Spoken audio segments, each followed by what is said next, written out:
আসসালামু আলাইকুম। আপনারা যে যেখান থেকে আমাদের আজকের এই ক্লাসটি দেখছেন সবাইকে ক্লাস সায়েন্সের পক্ষ থেকে অভিনন্দন। আজকে যে বিষয় নিয়ে আলোচনা করছি সেটা হচ্ছে রাইটিং টাস্ক 2। সো আইএলটিএস এর দুটি টাস্ক থাকে, এটা হচ্ছে রাইটিং টাস্ক 1, এটা হচ্ছে রাইটিং টাস্ক 2। বাট এই রাইটিং টাস্ক 2 কে আমরা দুই ভাগে ভাগ করেছি। মূলত 4 থেকে 5টা প্যাটার্নে কোয়েশ্চেন থাকে। সেটাকে আরও যদি ছোট করে দেখা হয় তাহলে 64টা টাইপের কোয়েশ্চেন আছে। আমরা এখানে ব্রডলি দেখতেছি, সেটা হচ্ছে দেয়ার আর 2 টাইপস। একটা টাইপ হচ্ছে আর্গুমেন্ট, আর আরেকটা টাইপ হচ্ছে নন আর্গুমেন্ট। তাহলে নন আর্গুমেন্টটা বুঝে নিলেই বাকি সবগুলো সহজ হবে। যেমন আমরা সবসময় বাওয়েল শিখছিলাম, এই আই ও, 5টা, তার এগেনস্টে কিন্তু কনসোনেন্ট অনেক, সেগুলো শেখার প্রয়োজন নেই। বাট বাওয়েল বুঝলেই বাকিগুলোর নাম কি, কনসোনেন্ট। আমরা অনেকে নন আর্গুমেন্টটা যদি ক্লিয়ার করে দিতে পারে তাহলে আর্গুমেন্ট তার বিপরীতে যেগুলো থাকবে আর্গুমেন্ট। নন আর্গুমেন্ট মানে যেটা নিয়ে কোনো তর্ক বিতর্ক না, এটাকে অন্য বা অনেক জায়গায় বলা হয় প্রবলেম সলভ এস বা প্রবলেম সলিউশন এস। একটু কোয়েশ্চেনটা পড়ে না। Modern children are suffering from the disease they were once considered to be meant for adults only. Obesity is a major disease prevalent among children. What are its causes and what solution can be offered? আচ্ছা, একদম ধরেন কেউ বুঝে না, তারে আমরা একটা clue বলতে পারি, ওই যে সলিউশনটা আছে কিনা, না কজ আছে। সে আগের অংশ হয়তো বুঝে নাই, অর্থ হয়তো ওইভাবে তুলতে পারে না, বাট কজ এন্ড সলিউশন আছে, দ্যাটস ওয়াই এটা হবে নন আর্গুমেন্ট। তাহলে নন আর্গুমেন্ট জানলে আমার কি লাভ? তখন আমার এসেতে একটা প্যারাতে আমি কজ বা প্রবলেম লিখবো, আর একটা প্যারায় সলিউশন লিখবো, আর first para intro, final para conclusion. তাহলে how many paras are there are 4 paras. Intro, body para 1 হচ্ছে প্রবলেম, বডি প্যারা 2 হচ্ছে সলিউশন, এন্ড ফাইনালি হচ্ছে কনক্লুশন। এবার আমরা আসি কোয়েশ্চেনের মিনিংটা।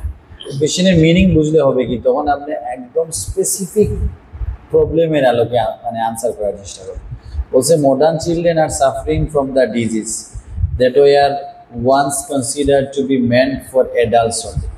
আজকাল ডিজিজে ভুগতেছে, হ্যাঁ ফাইন, যেটা এই ডিজিজগুলো আগে কনসিডার করা হতো মানে শুধুমাত্র বয়স্কদের।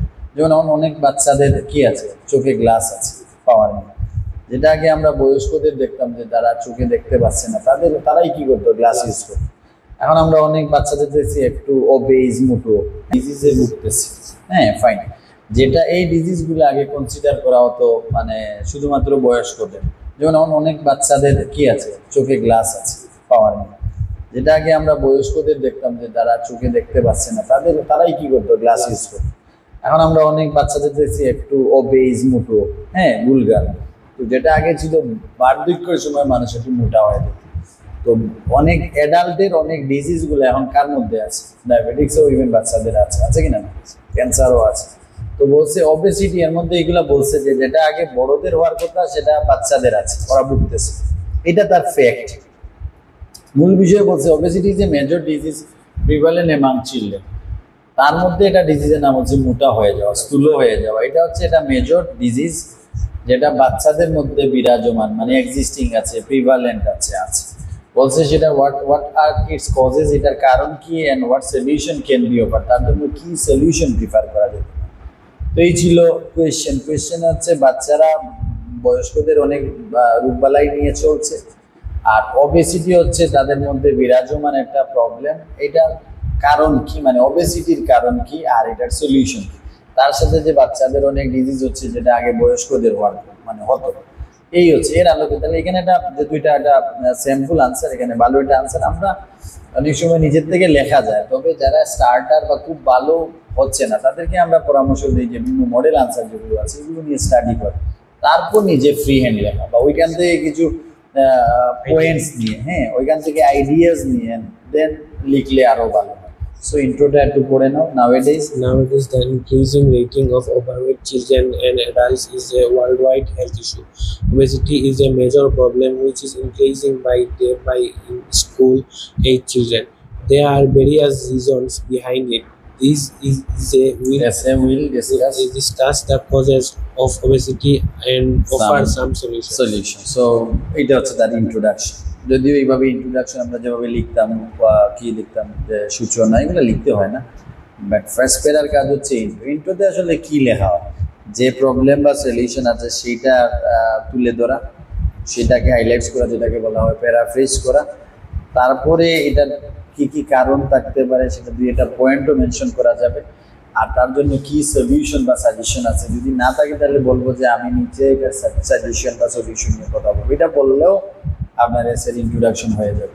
সো এটা বেশ চমৎকার একটা ইন্ট্রো। নাওএডেজ আজকাল the increasing rate of overweight children and adults, মানে বেশি ওজনের যে কি আছে এটা রেট, মানে বেশি ওজনের মানুষ, বাচ্চা এবং বয়স্কদের রেটটা বাড়ছে। এই যে এই যে ওয়ার্ল্ড ওয়াইড হেলথ ইস্যু, এটা সারা বিশ্বের একটা কি বিষয়। এটা আপনি ইন জেনারেল কথা বলছে যে এই প্রবলেমটা এখন সারা বিশ্বে। তারপরে স্পেসিফিক বলছে যে obesity is a major problem which is increasing day by day in school age children. School age children মানে ইয়াং চিলড্রেন, স্কুলে যারা পড়ে তারাই তো ইয়াং। তো এখানে ইয়াং না বলে এখানে বলছে আবার স্কুল এজ চিলড্রেন। ওকে, তো বলছে এটা একটা মেজর প্রবলেম যেটা কিনা দিন দিন বাড়ছে, বিশেষ করে স্কুল এজের যে বাচ্চারা তাদের। দেয়ার আর ভেরিয়াস রিজন বিহাইন্ড ইট। তাহলে রিজনগুলো সে বলছে অনেকগুলো কারণ আছে। তো সে একটা স্পেসিফিক কারণও বলতে পারতো না, বলে বলছে অনেক কারণ আছে, এটাও ইন্ট্রোতে হবে। তারপরে বলছে দিস এসে will discuss the causes of obesity, এবং এই এসে চেষ্টা করবে তার কজ নিয়ে ডিসকাস করার, এন্ড অফার সাম সলিউশন, এবং তার কিছু সলিউশন সে দেওয়ার চেষ্টা করবে। এই হচ্ছে ইন্ট্রোডাকশন। তারপরে যদি আমরা আমাদের কাজ হচ্ছে আমরা কনক্লুশনে চলে যাব।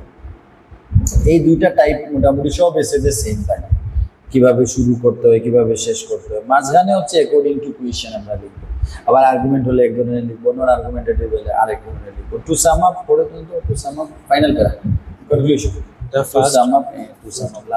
To sum up, it is clear that main causes of obesity are unhealthy eating and not enough physical activities. This element can be prevented and treated by healthy eating habits and physical exercise. Very good. To sum up হচ্ছে তার sign of conclusion. আপনি কিভাবে বুঝবেন conclusion? ইন্ট্রোডাকশনে তো ওইভাবে কিছু দেন নাই, কিন্তু কনক্লুশনে একটা ওয়ার্ড ইউজ করা যায়, to sum up, to conclude, summing up. Sum up. মানে লোক সাম আপ মানে শেষ করে দেওয়া, টু এন্ড বলা যায়, বুঝতে পারছো কিনা? মানে ইন কনক্লুশন না লিখে এটা লিখলে ভালো আছে। It is clear that main causes of obesity are unhealthy eating. তার প্রধান কারণ হচ্ছে আনহেলদি ইটিং, মানে অস্বাস্থ্যকর খাবার, and not enough physical activities, এবং বেশি পরিমাণ ফিজিক্যাল অ্যাক্টিভিটিস না করা। আমরা কিন্তু এখন দেখা যাচ্ছে এটা হয়তো ওয়ার্ড থাকতে পারে সেডেন্টারি ওয়ার্ড, মানে বসে বসে সবগুলা কাজ করতে। আর দেখা গেলো আগে ধরেন আপনি মরিচ মানে কি করতেন, মরিচ মহিলারা কি করে পিসতেন, তো সেটা বলবো এখন হচ্ছে গ্রাইন্ডিং করা হয় মেশিন দিয়ে। সহজ ম্যাক্সিমাম কাজগুলো এইভাবে হয়ে যাচ্ছে। তো আপনার আগে কাপড় কাচা হতো, এখন আপনার কি আছে, ওয়াশিং মেশিন আছে। এরকম ম্যাক্সিমাম জিনিসগুলো হয়ে যাচ্ছে, ফলে এই যে ফিজিক্যাল অ্যাক্টিভিটিস হচ্ছে না। বা আমি যে এখন বসে ক্লাস নিচ্ছি, এটার মধ্যে ফিজিক্যাল খুব একটা অ্যাক্টিভিটিস নেই, মেন্টাল আছে। তো ফলে দেখা গেছে কি হচ্ছে, আমার ওই বিভিন্ন ডিজিজ হয়ে যাবে ইয়াং এজ। ওকে, সো বলছে দিস এলিমেন্ট মানে এই disease can be prevented and treated. সেটা প্রিভেন্ট করা যেতে পারে, প্রতিরোধ করা যেতে পারে, অথবা চিকিৎসা করা যেতে পারে বাই হেলথি ইটিং হ্যাবিট। তার জন্য স্বাস্থ্যসম্মত খাবার লাগবে, অ্যান্ড ফিজিক্যাল এক্সারসাইজ। আর কি লাগবে? Physical exercise. তাহলে সেইটার এলিমেন্ট বা ট্রিটমেন্ট হিসাবে দুইটা জিনিস মেনশন করলো, একটা হচ্ছে বেটার ফুড আর হচ্ছে ফিজিক্যাল এক্সারসাইজ। তো আমরা এটা নিয়ে নিলাম, যে কোনো একটা ডিজিজের সলিউশন বা তার কনক্লুশনে আমরা বলতে পারি ফিটিং মানে ফুড হ্যাবিটটা, বেটার ফুড হ্যাবিট থাকা লাগবে, আর ফিজিক্যাল এক্সারসাইজ থাকবে। এই হচ্ছে আমাদের কনক্লুশন। এটাকে আমরা মানে অনুকরণ করতে পারি, ইমিটেট করতে পারি। তারপর আমরা অন্যান্য জায়গায়, যেমন ইট ইজ ক্লিয়ার আছে, টু সাম আপ আছে, তার মেইন আছে, বেশ কিছু জায়গা আছে। সো এটা কনক্লুশন শেষ হয়ে গেলো। তারপরে আমরা চলে যাব বডি পেরাতে আছে। The first cause of obesity is junk food. পাওয়া গেছে 2 number para. The first cause The first cause of obesity is junk food. It is often seen that mostly children are food of burgers, না, pizzas, ফন্ডো মানে বক্ত, যে fan হয়ে গেছে তারা কিসের, burger, pizza, noodles and coke, এই জিনিসগুলো। This type of food This type of food are easily available এটাকে জাঙ্ক ফুড বলা হয়েছে। ইজিলি কি হয়েছে, available to them in school in canteens. school canteens. Children love to purchase chips, chocolates, ice cream for lunch. For lunch, okay. Moreover, in this modern area, parents are working. They do not have time to cook at home. Alright. Parents are often buy dinner for their children instead of preparing food at home. Okay. This calorie-rich diet is making children obese. This problem This can be problem solved. can be solved by teaching children to cook healthy foods for themselves and banning junk food and fizzy drinks in schools. This This diet- diet can be replaced by milk, juice, and fruits for lunch. আচ্ছা, এখন দেখেন সে কিন্তু প্রথমে ওবেসিটির problem cause বলছে এবং তার ওই প্যারাতে আবার সলিউশন দিয়ে দিয়েছে। লাস্টে বলছে আপনি কি খাবেন, মিল্ক, জুস, ফ্রুটস, ঠিক আছে কিনা না, ভাত দেবেন কোনটা, ওই যে জাঙ্ক ফুড ছিল বার্গার, পিৎজা, নুডলস, কুক, ওগুলা বাদ দিয়ে আপনি ওইটা খাবেন। আচ্ছা, তাহলে একটা প্রবলেম এবং তার সাথে সলিউশন। বাট আমরা অনেক সময় কি করবো, আমাদের এসে তো হতে পারে যে প্রথম ফার্স্ট প্যারা আমরা ফিক্স করে নিলাম শুধু প্রবলেমের জন্য, সেকেন্ড প্যারা শুধু কিসের জন্য, সলিউশনের জন্য। তো আমি একটু মিনিং করার চেষ্টা করি। The first cause of obesity is junk food. প্রথম এবং প্রধান কারণ হচ্ছে কি জাঙ্ক ফুড। জাঙ্ক ফুড মানে হচ্ছে ফাস্ট ফুডের এটা synonym. It is often seen, প্রায়শ দেখা যায় যে mostly children are fond of burger, তারা বেশিরভাগ বাচ্চারা কিন্তু বার্গার, পিৎজা, নুডল, কুপস এগুলো তাদের ভালো লাগে। This type of foods are easily available to them in school canteen, এবং যেটা স্কুল ক্যান্টিনে খুবই অ্যাভেলেবল থাকে। Children love to purchase chips, chocolates, ice cream for lunch, এবং বাচ্চারা কিনে খেতে পছন্দ করে চিপস খেতে, চকলেট, আইসক্রিম লাঞ্চের জন্য। মোরওভার ইন দিস মডার্ন এরা প্যারেন্টস আর ওয়ার্কিং, তাহলে প্যারেন্টসের একটা লিমিটেশন বলতেছে যে প্যারেন্টসরা কি আছে, ওয়ার্কিং হচ্ছে, and they don't have time to cook at home, তাদের কি নাই বাসায় কাজ, মানে সময় থাকে না রান্নার সময়। Parents often buy dinner for their children instead of preparing food at home. তো প্যারেন্টসরা যার কারণে কি হয়, তারা ব্যস্ত থাকে এবং তারা ওই সময়টায় আর মানে কি করতে পারে না, রান্নাবান্না কাজ করতে পারে না।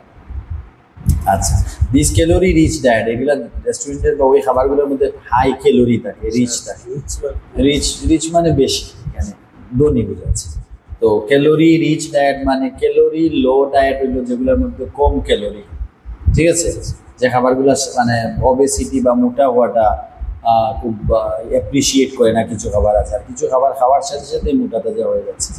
তো ক্যালোরি রিচ ডায়েটগুলা মেকিং চিলড্রেন ওবেস, ওইগুলা খাওয়ার ফলে কি হচ্ছে, বাচ্চারা মোটা হয়ে যাচ্ছে। This problem can be solve by teaching children to cook healthy foods for themselves and banning junk food and fizzy drinks, মানে ঠান্ডা ড্রিঙ্কস স্কুল। তাদেরকে শিক্ষা দিতে হবে যে বাসায় রান্নাবান্না, আর হচ্ছে তাহলে সলিউশন দিচ্ছে, এবং জাঙ্ক ফুডটাকে তারা একদম ব্যান করে দিতে হবে স্কুল থেকে। মানে স্কুলের ক্যান্টিনে এগুলো থাকবে না, স্বাস্থ্যসম্মত থাকবে, বিভিন্ন দই, চিড়া, যেগুলো হচ্ছে স্বাস্থ্যসম্মত ওগুলো থাকবে। This diet can be replace by milk, juice and fruits for lunch, এবং এই ডায়েটটাকে রিপ্লেস করা মানে স্থানান্তর করা যেতে পারে মিল্ক দিয়ে, জুস দিয়ে, ফ্রুটস দিয়ে। এই হচ্ছে ফার্স্ট কজ এবং ফার্স্ট কজের সলিউশন। সেকেন্ড কজটা আছে, the second cause of obesity is sedentary lifestyle. আমি ওটা আগে বলছিলাম, ওই যে আর আরাম বা আয়াসী জীবন, যেটা ধরেন আমি রিমোটে এখন টিভি আর অন করছি না, রিমোটে সুইচ দিয়ে আমি চালাচ্ছি, এরকম হচ্ছে না, মানে আরামের উপর আরাম। It is true that the use of computers and television is increasing in children. আচ্ছা, কম্পিউটার এবং টেলিভিশনের ব্যবহার বাড়ছে। They spend most of their time watching television are playing video games on a computer. তারা তাদের অধিকাংশ সময় এই ভিডিও গেমস বলেন আর কম্পিউটার গেমসে তারা সময় কাটাচ্ছে। This technological advance has reduced the level of physical activities in this specific age group. এই যে তারপর আমরা অনেক দুরন্ত ছিলাম, মাঠে খেলাধুলা এগুলো ছিল, তারা কিন্তু এই পুরোটা সময় তাদের রিডিউস হয়ে গেছে, ফিজিক্যাল অ্যাক্টিভিটিস আর নাই, তারা দেখা গেছে কম্পিউটার গেম নিয়ে গেছে। Okay, this issue can be resolved by encouraging children to do physical exercise. এটা সলভ করা যেতে পারে, রিজলভ করা যেতে পারে থ্রু ফিজিক্যাল এক্সারসাইজ, মানে এক্সারসাইজের মাধ্যমে। Parents can take their children to park to encourage playing with friends. বাচ্চারা বাবা মাকে নিয়ে পার্কে যেতে, বাবা মা বাচ্চাদেরকে নিয়ে পার্কে যেতে পারে এবং তাদেরকে কি করবে, এনকারেজ করবে যে তারা গেম খেলবে সরাসরি। Furthermore, school can add sports in their curriculum to maintain physical fitness in their students. এবং স্কুলও চাইলে তারা তাদের কারিকুলাম বা তাদের সিলেবাসের মধ্যে এগুলো স্পোর্টসটা অ্যাক্টিভ করে দেয়া, যাতে বাচ্চারা ফিট থাকে। এই ছিল আমাদের এসে।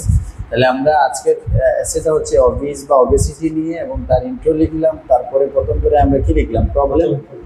প্রথম প্রবলেম, তার সলিউশন আমরা দিয়ে দিলাম। সেকেন্ড প্যারায় গিয়ে সেকেন্ড প্রবলেম যেটা হচ্ছে সেডেন্টারি লাইফস্টাইল, আর প্রথমটা হচ্ছে জাঙ্ক ফুড প্রবলেম। সলিউশনে আমরা পেলাম যে হচ্ছে তাকে কি করা লাগবে, কুকিং শিখতে হবে, টিচিং কুকিং, লার্নিং কুকিং। আর আমরা ওইখানে দিলাম যে সে মাঠে গিয়ে ফিজিক্যাল অ্যাক্টিভিটিসের জন্য স্পোর্টস বা এক্সারসাইজে এঙ্গেজ হবে। এই ছিল। কোনো কোয়েশ্চেন আছে এটা নিয়ে?